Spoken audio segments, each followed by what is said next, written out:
genome-wide association study of severe COVID-19 with respiratory failure. Lots of scary words, I know, especially this one. But let's break down this paper to something a bit more manageable. Specifically, what's the purpose of this paper? What was the study actually doing? And what can we learn from its results? So, first up, what is the purpose of this study? The study is trying to identify genetic factors that are involved in the development of severe COVID symptoms. So, the real question is, what genes affect the trait of COVID-caused respiratory failure? Notice that I said genes and not gene. Unfortunately, this trait is polygenic, which means multiple genes contribute to what we end up observing in patients. It makes it a lot harder to identify the genetic factors that are actually relevant. But that's not the only complication. This trait is also considered complex. In this case, that means that on top of multiple contributing genes, the environment also influences the severity or absence of respiratory failure observed in a person. So let's take an example.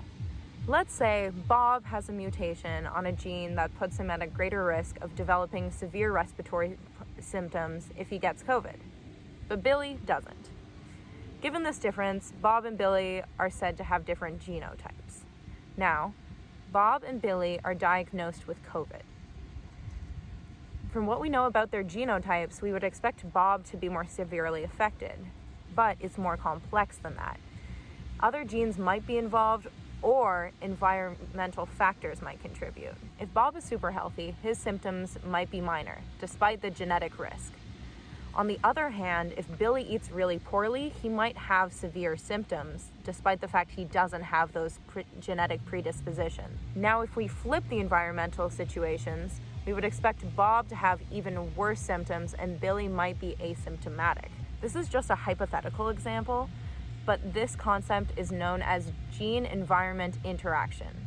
All right, where was I? Let's leave Bob and Billy behind and focus on this study. Specifically, what was the study actually doing?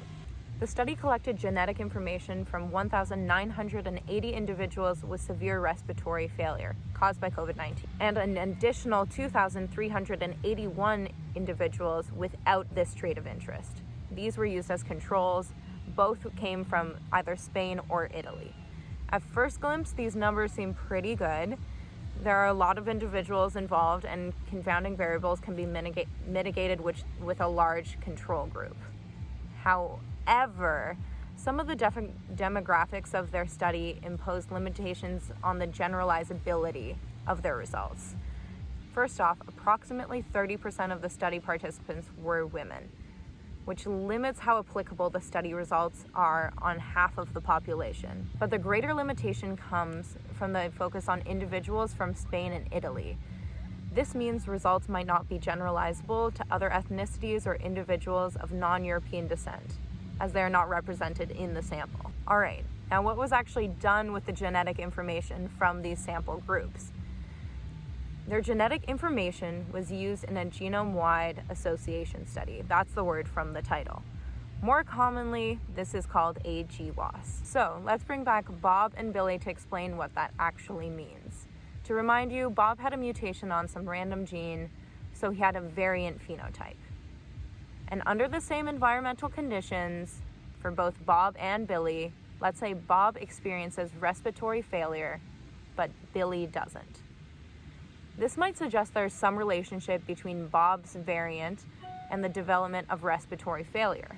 But in the real world, a person will have more variants across their entire genome, so the comparison isn't so simple. So a GWAS takes hundreds or thousands of individuals with the trait, in this case respiratory failure caused by COVID-19, and a huge control group without the trait to compare variants. With a bigger sample, a GWAS can identify specific variants that are associated with respiratory failure because they are present in a significant amount of individuals with the trait and absent in those without it. The issue with this is that the human genome is very long, so checking for variants at each gene in thousands of people would take far too long. So to narrow down the search, their GWAS did targeted genotyping, which simply consists of looking for variants on only specified genes. genes that are relevant to the trait of COVID-19 respiratory failure. Now, finally, what associations were actually identified in this study's GWAS? Two main conclusions came from the GWAS. You can actually see them on this Manhattan plot, here and here. These locations on the x-axis represent locations on the genome.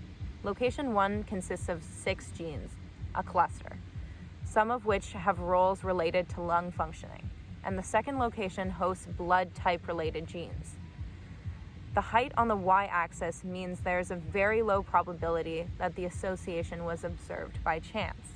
So these two locations on the genome are shown to have a strong association with COVID respiratory failure. From these results, they were able to do some follow-up analysis, particularly for the blood type system's involvement in COVID-19 development.